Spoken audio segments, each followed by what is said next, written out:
know that you're a generational chain breaker. You're ready to liberate yourself from past limitations and perspectives to manifest and quantum leap into your highest potential on your highest timeline. But sometimes you need a little support on your journey.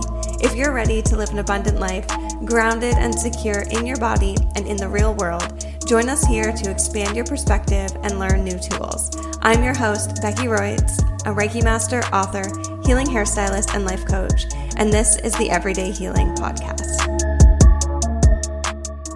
One of the most common causes of anger is being attached to an outcome or an expectation. Now, when I say this, I do not mean let people walk all over you. Don't have boundaries. It is absolutely so important that you know what your values are, that you know what your non-negotiables are when it comes to the energy that you tolerate, right? What you welcome into your field and what is a hard no for you. But something that you learn in your Reiki level 1, so as a Reiki practitioner, which many of you in here are, if you're not, that's totally fine, just keep listening along, is that when you're giving Reiki to another, you have to let go of your expectation of what that person receives that day, how much Reiki they receive, what the Reiki does, where it goes, etc., because Reiki always goes wherever it is most needed. It always goes to the root cause of the problem, not the symptom. And when we look at this, it really is just letting go and trusting that whatever is of the greatest and highest good is going to take place.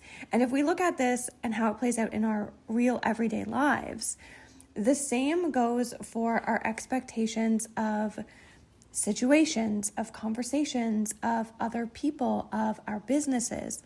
And it is really important to just allow yourself to explore letting go of your expectation or your attachment to certain outcomes, knowing that however things play out is for your greatest and highest good. And when we go in with that intentionality, if we enter a conversation, let's say, setting the intention to just show up grounded and present in our power, in trusting that however it plays out is going to be of the greatest and highest good for all involved, we can know that even if it isn't maybe how we'd hoped it would play out or how we thought that it would play out, it allows us to meet that scenario at face value. As it is, it allows us to respond to, yes, be assertive if we need to, but to not be aggressive or overreactive, like I mentioned before.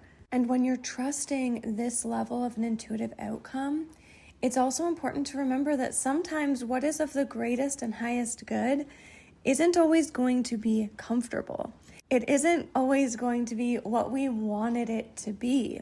Because sometimes what we need for our greatest and highest good looks different than what we've believed or thought that we needed made up in our mind.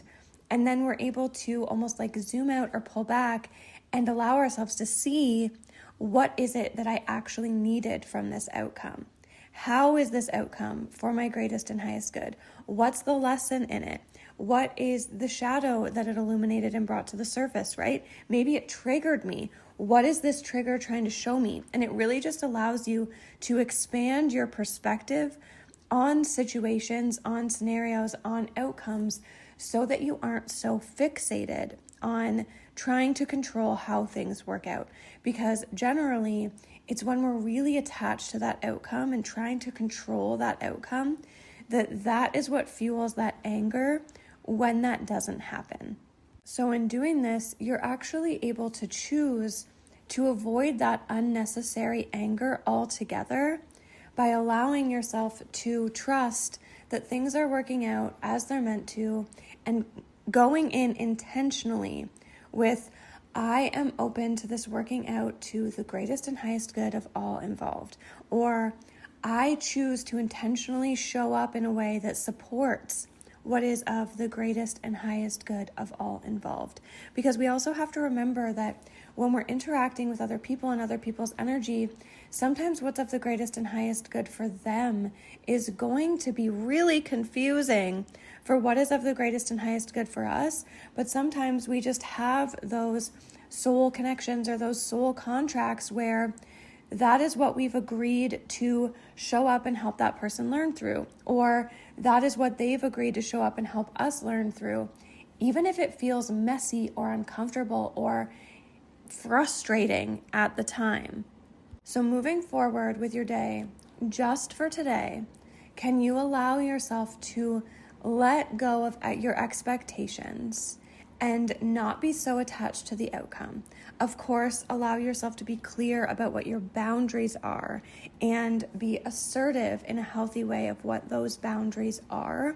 Always being clear of the energy that is a non-negotiable that you will not tolerate in your system, and the energy that, of course, you're always going to be open to, and making sure that you focus on the feelings of that, not actual physical things. Because remember that your brain only knows what it knows. So allow yourself to see this as, when I let go of my attachment to the outcome, I actually open myself up to limitless possibilities of outcomes that I didn't even know existed, because I haven't experienced it this far in my human experience. So I am opening myself up to all of these possibilities, and also keeping my intuitive channel clear and not plugged up from unnecessary anger. So much love to you, and I will talk to you on the next training, babe.